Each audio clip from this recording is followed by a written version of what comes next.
Collins & Co.'s not-for-profit conference, Be Empowered Through Knowledge, is designed specifically for the not-for-profit sector. Our speakers are experts in this sector, and their practical approach provides not-for-profit board members and management with the opportunity to improve their skills and knowledge across a range of specialist topics. The conference also provides a great networking opportunity. Partner Paul Kelly introduces our next speaker. Please welcome Michelle back to the stage again. I'm sure she'll keep us all awake and on our toes. Thank you. And thank you for sitting near the front. That's fantastic. Okay, so our session earlier, we talked a lot about defining what our change looks like that we're going to be implementing within our organisations. And this afternoon, I wanted to carry that on by talking about how do we actually design that change to be successful, set it up to be successful, and then actually implement it, and some hints and tips around that. Just to explain why this is so important, I've got some lovely, scary statistics to share with you, because I think statistics tell interesting stories. They can obviously be heavily manipulated.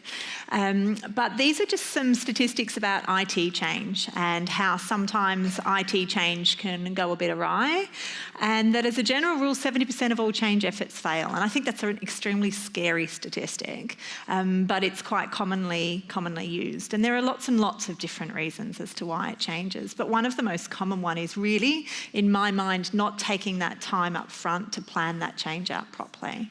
And that's why we're going to focus on what that change looks like this afternoon.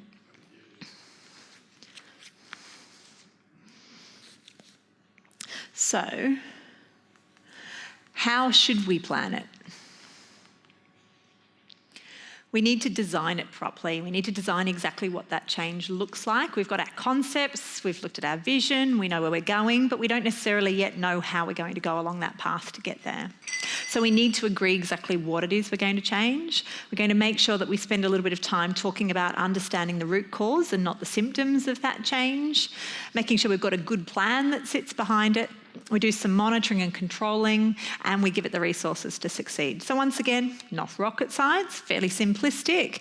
And this is the side that most people tend to refer to as project management, because it's a very, very practical approach to putting in place things. And what's interesting is that those techniques are identically applied in so many different industries. We just call them by different labels. So, Meredith spent a lot of time basically covering a very sort of similar set of steps when we're talking about how we write our business plan. It's literally just having that logical thought process that we go through, and how we actually then make sure that we hold ourselves accountable and deliver that end result behind it. Not rocket science. But we can get it really wrong.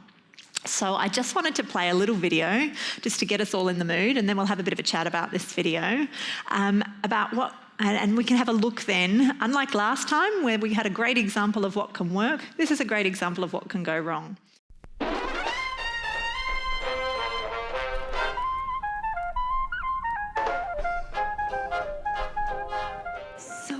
We're seeing reports that people don't know what to do at an intersection. Some people are slowing, others are accelerating, a small percentage are backing up, and the rest are crashing. So we're looking for signage that makes people want to bring their vehicle to a standstill before they continue. Essentially a sign that tells people to stop. Essentially. If you look on page 16 of your brief, you'll notice that about 50% of HVMs are female. Yeah, HVMs. Home vehicle managers, but don't neglect the other 50% who are primarily male. Okay, so we're basically targeting all drivers? No, we're targeting women, but we're also targeting men secondarily. But really think this thing through if you could, okay? We're looking for stopping power. Yeah, and still get it by tomorrow.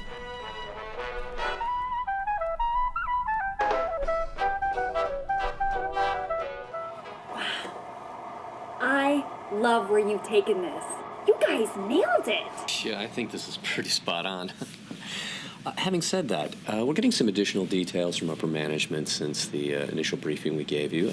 I think we have the opportunity to make this piece hit a little harder. Yeah, harder. The main message is still the stopping occasion, but we're also going to need to include personal safety cues, any appropriate right-of-way legal, and our partner logos. And as far as red goes, we love it. But we got word from our creative standard group that the fire department kind of owns red, so we're gonna have to lighten it up on the Pantone scale. Lighten it up like pink? Based on our female target market, I don't see a downside.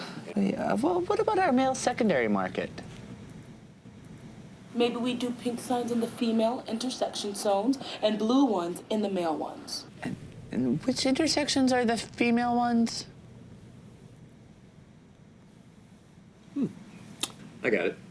Why don't you go with pink and blue until we get you an answer on that? Brilliant. Way to crack the code. I think we're done here.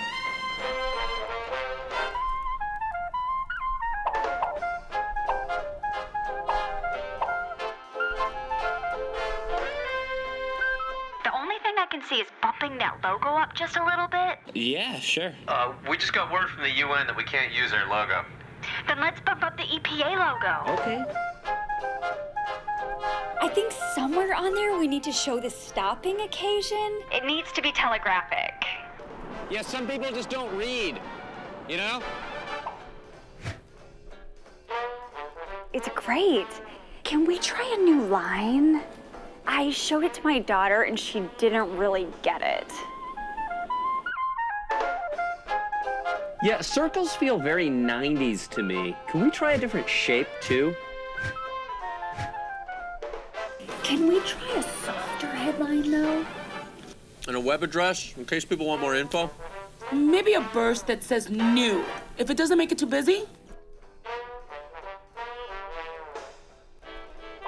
I keep imagining a line of cars stacked up at the intersection. Yeah, I think we need a more complete call to action so people know exactly what to do after the pause. I'd also like to see maybe some people smiling on it. You know, to remind drivers that stopping isn't required, it's also fun. You guys got all that?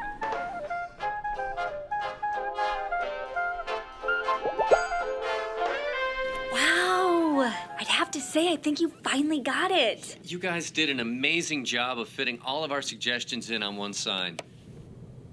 Can you throw together a look of Success for a sell-in meeting this afternoon? And that's how it all comes together, guys. I mean, if I were at that intersection, I'd stop. Me too. I don't see how anyone couldn't. Let's get these things printed and out the door.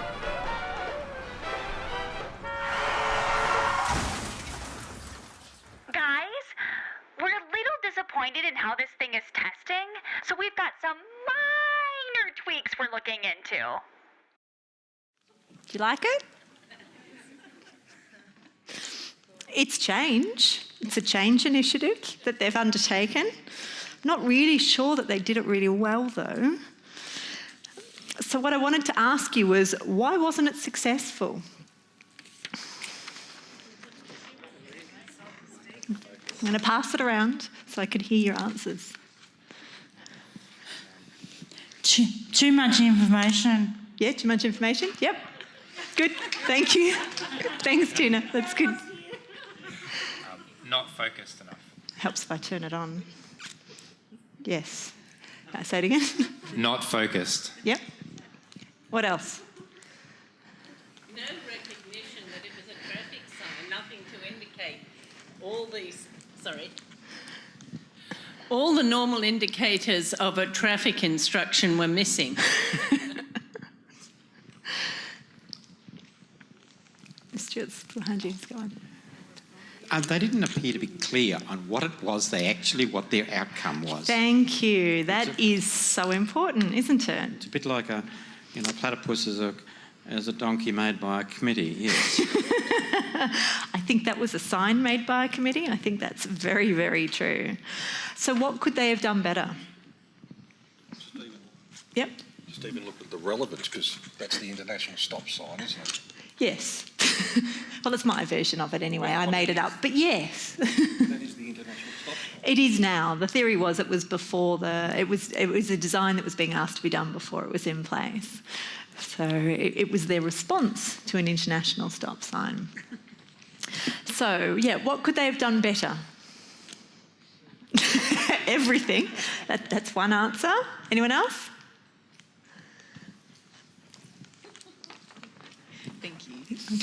They were very unspecific, and they didn't prioritise any of what they needed. Thank Had you. they have prioritised what was the most important to least important, the outcome would have been clearer. Very good. And another one here. I just kept it simple. Keep it simple. Ah, that's one of my magic answers. To the point. Those are all totally accurate statements. Thank you. They didn't test and measure it, so they did masses and massive iterations without actually testing it. To me, it looked like they weren't checking in with their sponsors. So if you haven't got the design, the concept right, you don't have that end statement, you're not keeping it focused, and you're not doing check-in points, it's also very, very hard to come in on track. Having a single message and a clear end state. Good. Okay, so we're obviously not going to do what they did with our change.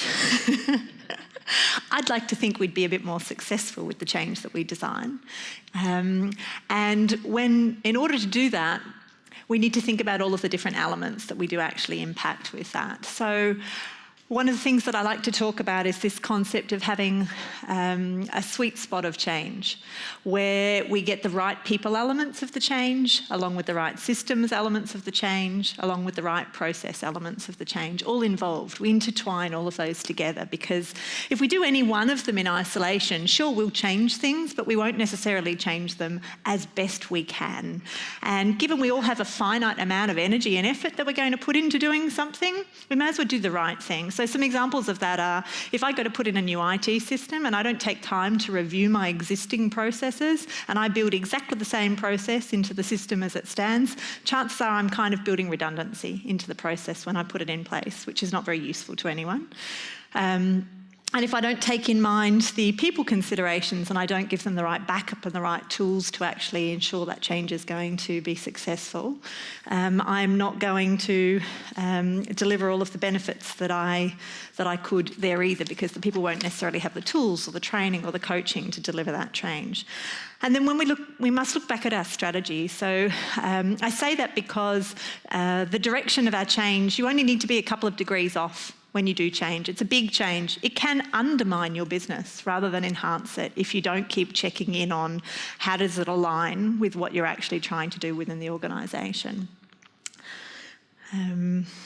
So we've got activity 2 I've written down. I've just left my sheet down here, excuse me. So activity 2 on our workshop activities sheet, if any of you have got it, labelled incorrectly part 1 again, where the first activity says after watching the stop sign video. If you've got it there, I'm just going to ask a few questions and look for some volunteers.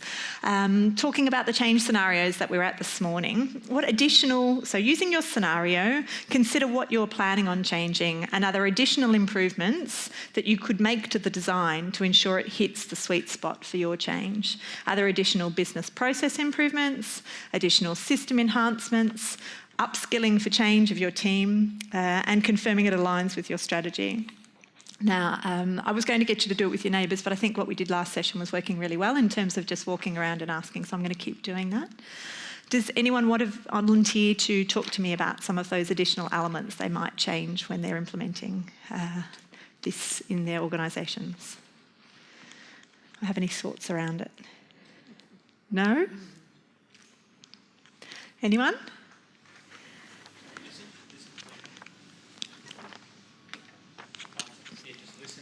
Listen to people? Yeah, totally. Simple but so true. Yeah. So making sure that change resonates to them, but they're getting what they need from it. Yeah. So it's all very well to say we're going to give you a new system, but ask them, are there more things they might need to make that system work for them?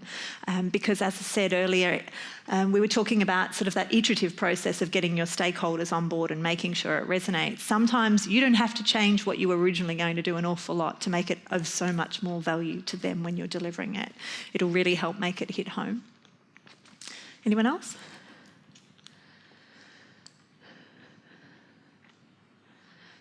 No?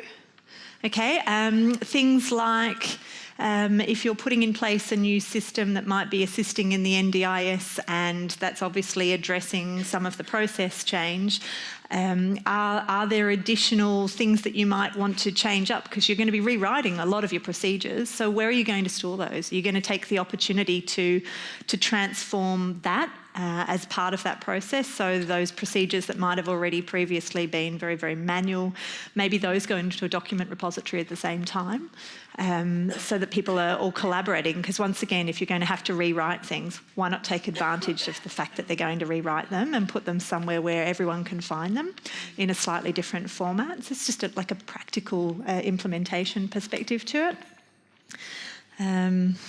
And yeah, upskilling the change. So it comes a bit back around to, well, if you're going to have to train new people to use these systems, since you're going to train them anyway, maybe there are additional people you should be training that give them, cross-responsibility within your organisation. So you might be able to upskill the teams to do other people's work that you previously didn't have because you're in the process of training them anyway. So get a bit more diversity in the organisation in terms of the way people are operating, and that might then help you down the track and might make them feel like they're learning new professional skills. So just little things like that can make a difference. Anyone else? Yep. With the microphone, which is probably off again. There you go. Is there a danger of trying to change too much at the same time? I didn't say when. We haven't talked about when yet. We're talking about what are we going to change. Because yes, there is a danger of trying to change too much at the same time, most definitely. That comes down to the planning. So we'll talk about some steps around that. I'm really trying to make sure, though, we define our scope. Right? So we think really, really clearly about what is in scope for our change and what is out of scope for our change, and taking the time to harness and ring fence that when we're setting this up. It's really quite important. I've seen a lot of the organisational debate happens very, very similarly to some of the discussions you saw on this spreadsheet about people coming in and trying to lob extra things on your project at the last minute and saying, oh, but I thought you were also doing. And if that scope is really clearly aligned up front, then the answer becomes, well, that's a great idea. We'll put it down. Maybe in phase 2 we can do that for you. But at this point in time, to make sure we're delivering the right change with the right structure to the right people, and we're just going to finish what we had set out to achieve, but we love your input and ideas. We'll take those away for phase 2. Yep. Just taking your point a little bit further, yep. What you're really talking about is the focus. Yes. Within that scope, yep. You focus on this is priority 1, these are subordinate priorities. I am. Sure. That is true. That's how we go about when we implement it. But I guess I'm just trying to. That can be also at the planning stage. It is part of the planning stage. These are planning steps. So I guess I need to be clear about that. So we had this concept, and now we're actually trying to plan what we're going to do. That was my intent behind this. And taking the time to plan what we're going to do before we launch into doing it is something that lots of people don't take the time to do. But actually the cost of rework, if we have to come back and do things at the end of the process, is so much more expensive than if we take that time to do it up front. So, we touched on this earlier about stakeholder management in terms of saying, oh my goodness, I've lost my train of thought. Saying, yeah, you need to wait. You need to wait while we're coming up with this plan. We don't necessarily have all of the answers immediately. We know what our vision is. We know where we're going. We're currently defining what we will actually change in the organisation to do that. So if we step into that, one of the reasons why I say this is so important is because I think it's really, really essential we question what it is that we're going to change when we're defining that plan. I've come across some really interesting examples of where people have attempted to fix the symptom and not the root cause of the problem. And we don't always think about it. I had the pleasure of working for Stanley Tools for a little while when they were going through a merger, and they had an old IT manager. He'd been there for a long time, and every morning a report would print out, and it was his error log. And the error log was about a page long, and it took him about an hour every morning to go back into the system and fix all of these records in the system to make sure it wasn't working. And for as long as he'd been doing this job, that was the first thing he did since they'd had that system in place. Anyway, he went on leave for a couple of weeks, and he was replaced by a contract supporter who was in the organisation. And I didn't see that person around for about a week or so. And then I caught up with him and I said, so what have you been up to? I haven't seen you much. And he said, oh my goodness, Michelle, I spent like 2.5 days with my head buried in this code. He said, I hated this error report that came out. I'm not a person who appreciates having to do things on a regular basis. So I decided I'd try and work out why that report was coming out. And so I spent all of this time unpicking it, and I found that there was a bug. 2 files weren't matching properly in the back end, and I've fixed that little bug. And now that report doesn't print out every morning and there's nothing there. Really simple example, but think of the hours of impact of that change. So that was 1 hour a day, every day of the year, so 220 hours, versus somebody spending 2 days, so what are we, 16 hours-ish to go and investigate the problem, and then it's gone. That was it, never do it again. There's lots of reading behind this, and this is a really standard sort of business analyst technique, is this concept of asking the 5 whys. So when we see something that's wrong and we're trying to change it, we ask ourselves, but why is that happening? But why is that happening? But why is that happening? And Eric Ries has got a really good example of this in his book, The Lean Startup. I'll just read through what he put in there. It's an interesting one. He said, suppose a machine stopped. And this is based on a manufacturing example. Well, why did it stop? Well, it stopped because it was overloaded and the fuse blew. So we could have just fixed that, right? If we were a person who just fixed the problem, fixed the symptom. But instead they continued to ask the 5 whys. But why did the fuse blew? Because the bearing wasn't lubricated.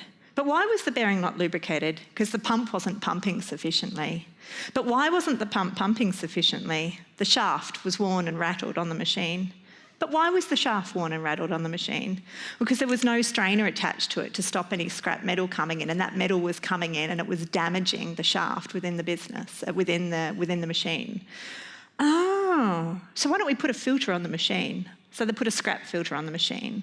So now instead of every day the fuse blowing on that and somebody having to go and reset it and to go and add oil to it, they modified the machines to add a filter to it. And so that now never happens. And it doesn't, so it's the same principle. And I think it's a really good one. Other examples are concepts of following bright spots. So the book that I gave away earlier today, The Switch, How to Change When Change is Hard, he talks a lot about examples of looking for that bright spot. So he says it's all very well to change something when we think it's not working, and often people focus on the negative and they look at the problem and they say, oh, there's a problem, there's a problem, there's a problem. In his eyes, what he's seen a lot of examples of is actually saying, and the example that I like that's very simplistic is when a parent gets a report card through the door for their child's report, and they have 1 F on that card, and they have 1 A, 2 Bs and a C. What do we as parents normally focus on? The F. Imagine that. We shouldn't. So his words were, what we should do is we should be going and looking at the A, and we should be saying, why did the child get an A in that subject? What was the situation? What was the teacher doing? How did the class work? What sort of things were happening? Why does he like that subject more? And then once we understand the A, now go and look at the F and say, so how is this different? How is this so different from that scenario? And what do I need to do to improve the situation to make it more like the A? And that drives a much, much better behavioural change and focus. And so a big example of that he gave, which I'm not going to recite because it's quite long and complex, but was the example I said before about solving malnutrition in Vietnam. The person who went in had no mandate for power, they had very little budget, and they were asked to basically just go and fix this big, massive epidemic problem.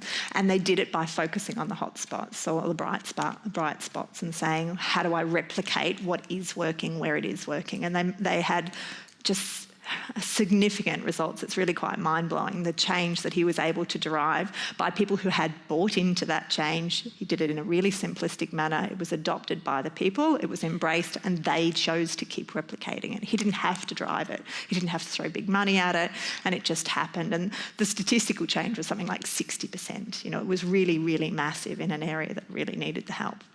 It's a great story to look at if you're interested.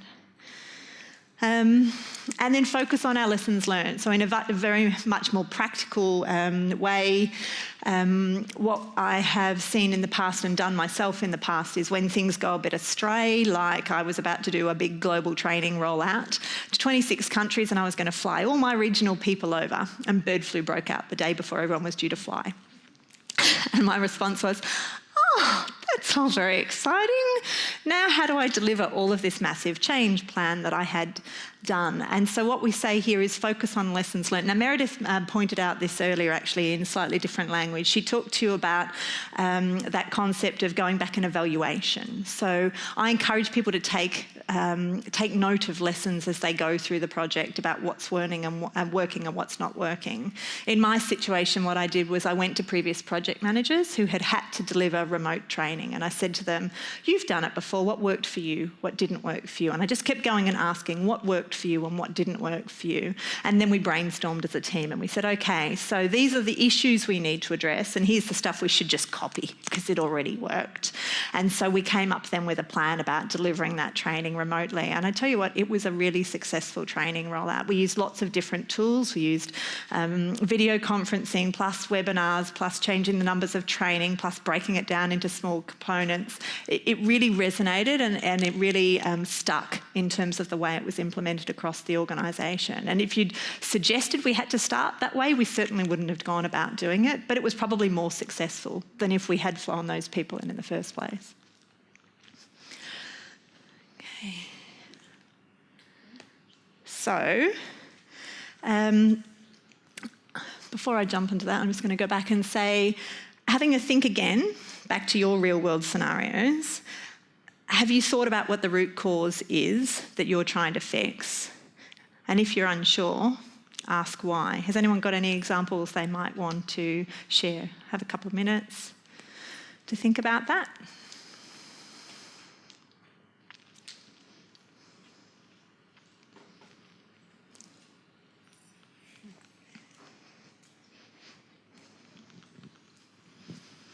My scenario that I've been analyzing is we're going to do a big change management in our food services department. Mm-hmm. So people have been doing the same thing for eons, mm-hmm. well and truly before my time. And so I finally have a manager who's come in and she's debugged the system. She's analyzed every aspect of it and she's worked out, gosh, they're working way too hard. Yeah. They don't need to be working this hard. Yep. It's very inefficient how they're doing it. It's crossing over boundaries and mm-hmm. it's silly. So we're going to go through the process, mm-hmm. and we've gotten to the next step, which now we sell and we do all the consultation. Like, consultation's been happening, but I guess we know why. It's because nobody ever stopped to ask, is this working efficiently? You know, nobody stopped to look until I got somebody in there that had the knowledge to be able to do that mm-hmm. and ask the question. So it's also created a lot of angst because it's finally somebody's asking questions. Which people don't always like. No. So hence the need for the messaging. Trying to think of my champion. Who's going to be my champion? It has to be somebody from inside that department. Totally. And I think there will be some, but it'll be very interesting. Yeah. And getting that champion on board and making sure that they feel part of the solution, that you're asking them early enough before you're just pushing change onto them, so important. Someone else? Did I see another hand here? That was a fantastic scenario, thank you. No? Okay. Don't tell me you've all fallen asleep after lunch. I mean, I know it's not quite as good as the last session, but... Okay. My clickers stopped clicking. There we go. Having a good plan. One can never underestimate the impact and the helpfulness of having a good plan in place to deliver against. Now, I like this diagram because it really it talks a little bit about what Michael was saying before in terms of slicing and dicing our change, being clear about how we're going to deliver it and taking people on that journey with us. I'm not a big fan of a big bang change. If I can get away with it, I like to try and do piecemeal change. My standard phrase is minimum viable product. That's what I like to launch early so I can get feedback. So piloting a change and saying, we're here, we know you're the person who needs that change the most. Let's give you that change early, but appreciate it might not be quite as polished and as professional as if you'd waited to the end, but you get it first, and we'd love your feedback. So then we can make it better before we get it to the next person. That's really, really important. And so thinking about how we're going to roll that change out. So if you're looking at changing a system across the whole organisation, how do we chunk it down? Are there different programs in your organisation? Can you go live with those different programs individually rather than going live with everything across the organisation? If you're rolling out loads of functionality and it's complicated, don't train everybody on all of the functionality on day one. Train them on the minimum amount of functionality that they can go away and practice and then bring them back again. Give them the chance to ask questions, the chance to play, do it up close to the time that they're actually going to need that information, because they'll forget it otherwise. We only absorb such a small amount of information at any one point in time. But we appreciate, once we've got questions, the opportunity and the forum to ask those in. So if we break things down into smaller chunks, then people feel like they're then actually being consulted more. It's really such a more successful way to deliver that change. And being considerate about those that we're impacting with that change. So sometimes we're not always, haven't taken the time to just check in on other things that are going on across the organisation. So we plan, and we see this a lot in larger organisations, they kind of just don't pulse check the impact they're going to have when they go live. So they plan a change and then they find out, oh, actually no one's going to be around for that change that week. They're all on a training course overseas. Is that really the best week to go live? It can make quite a difference.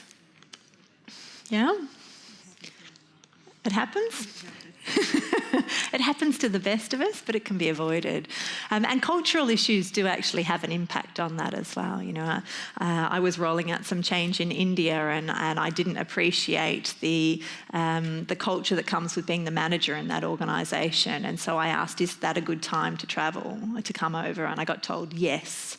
And when I got there, it was a payroll project I was running. It was the same week they were running payroll. And I said to them, why did you not tell me this is the week you're running payroll? You don't need me here this week. I could have come a week before or a week after. And I spoke to the HR manager, who was one of our expats from the UK, and she said to me, it's not their fault, it's yours. You asked the wrong question. You're a manager. The answer's always going to be yes. You didn't ask, when is your payroll? When are you running this change? When should I be avoiding? Instead, you ask them, were they able to do it? They will always make time to do it. So some of those cultural things, you know, do really come into play. And I love working with different cultures around the world.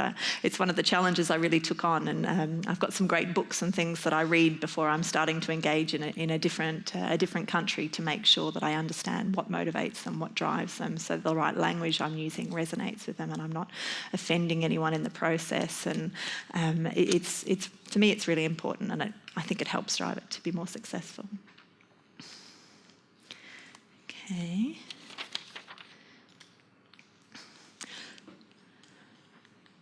So the next thing I wanted to talk about is monitoring and controlling. Now, once again, Meredith talked about this, but she talked about it under a slightly different label. She talked about it as risk. One of my team came up with this as an analogy. I quite liked it. She said, so is monitoring a bit like me checking to see how my suitcase is doing? And controlling is a little bit about trying to control that I'm actually going to get all the stuff into the suitcase. And we thought that was a reasonable analogy to it, and it reminded me a bit of going to Queensland with my children a couple of weeks ago and trying to get the sand buckets back in when they came back home again. I don't think we planned that out very well. But with projects, we do need to take that time to plan. And yeah, for those of you that heard Meredith talking about risk, her concept is really right. Some of our bigger organisations run risk management workshops right up front when they kick off a project to try and identify what potential risks might go wrong and plan it in. Engineers use that as a technique a lot in terms of saying, if I'm going to go and build a bridge, how might this bridge fail? And you know, we often use the term post-implementation review in project management, but I've also heard the term pre-implementation review review used as a term to say, let's run a fun workshop where we sit down and we brainstorm about this project failed drastically. And it can be used as an ice-breaking technique as well, actually, to say, you know, so your change failed drastically. Tell us where it failed. Tell us what went wrong. What happened? What's the worst possible scenario that you can come up with? So what do we then need to look out for if that's a potential way it might happen? How can we mitigate that before it even happens? It can be kind of a fun exercise to get people involved in thinking through what that change might look like. From a program delivery perspective or a continuous improvement framework perspective, we use things like stage gates as our way of controlling that change and saying we want regular check-in points as we go through. We want to check that you're still on track. We want to check that you've got the resources that you need, that you've been given a forum to actually assess that it's going in the right direction, that you've got everybody on board, it's going to be successful.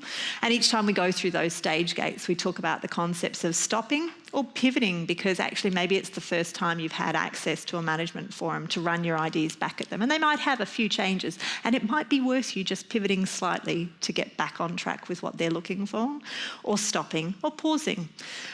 You know, they're there to help you. Lots of people think of them as sort of, you know, quite controlling, but actually from my perspective, when we build that into our portfolio and PMO capabilities, we do it on purpose to try and help give the project managers the forum to bring those questions to the table and to check in that they're actually going along in the right direction. And then monitoring it, you know, what's that progress update look like? Are we getting regular feedback for them so that we give them the opportunity to unblock some of those answers? One of the standard catchphrases that one of my managers taught me was this concept of thinking much more positively about negative feedback and criticism and negative concerns that you might have, risks and issues on your project. And the way she put it was quite elegant. She said, the only surprises I like come in Tiffany boxes. Anything else, I don't want to see it as a surprise. Bring it to me early. If you bring it to me early, I can help you. I can give you more time. I can give you more money. I might know someone else that can help you work on that. If you leave it to the last minute and I open up that box and it's not a Tiffany gift, we're not going to be friends. I quite liked that analogy. So with that in mind, I wanted you to have a bit of a think about what change controls you might be able to put in place in your change program, because they're really quite important. And I'd love to have any volunteers, this is activity 4, about things people might be able to do to put in place around that. Thank you. Anyone?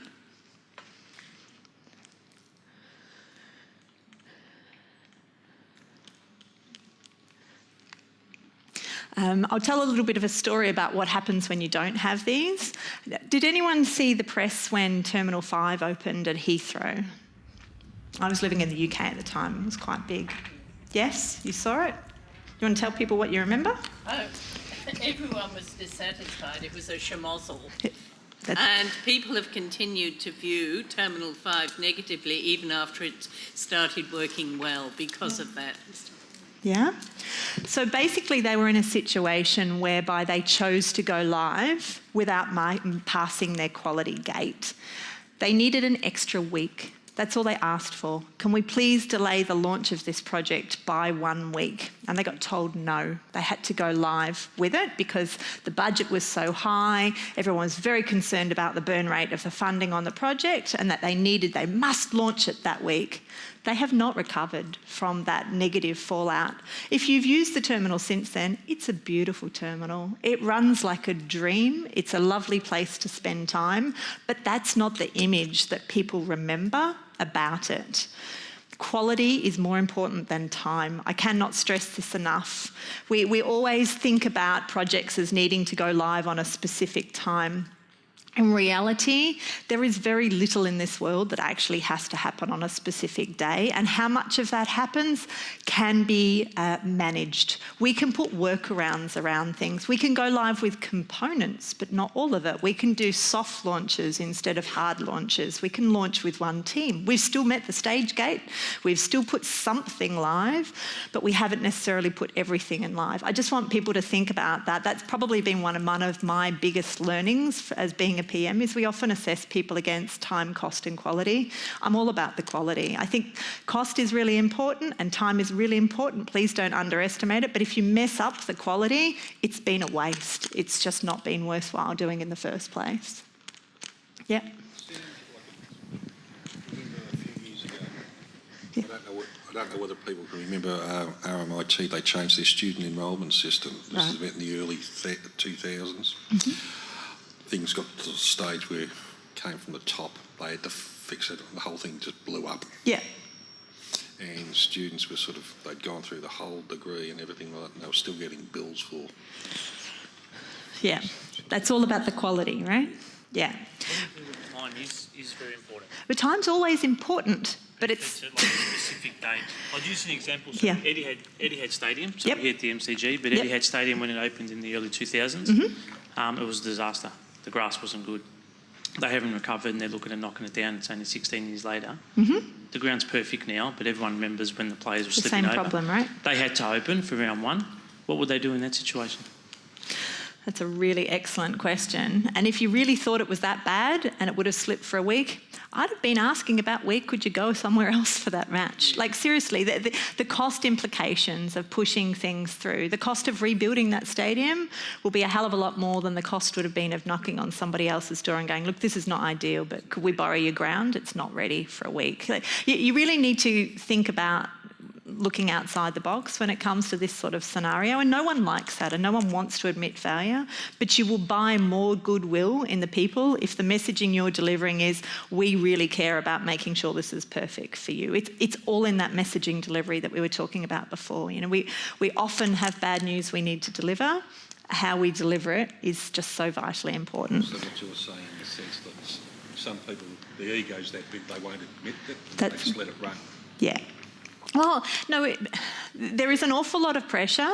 Being a PM or a change manager isn't an easy task to do. And sometimes you've got to have the courage to stand up and put your hand up and say stop. And I've done it on a few occasions. And I've been a bit nervous about red flagging projects before. I've done it on 2 different occasions. What I'm saying, it's not necessarily change management person, it might be the sponsors themselves. Yes, it might be the sponsors themselves, and yes, then egos too come into play. I guess my point is you need to remind people of what's at stake. I red flagged my big nasty project that I was running at Australia Post. I told them that the vendor that had been delivering the product to them hadn't done a good enough job, and I wasn't comfortable with pursuing the project in the way that it was currently at. And I was very nervous about doing that.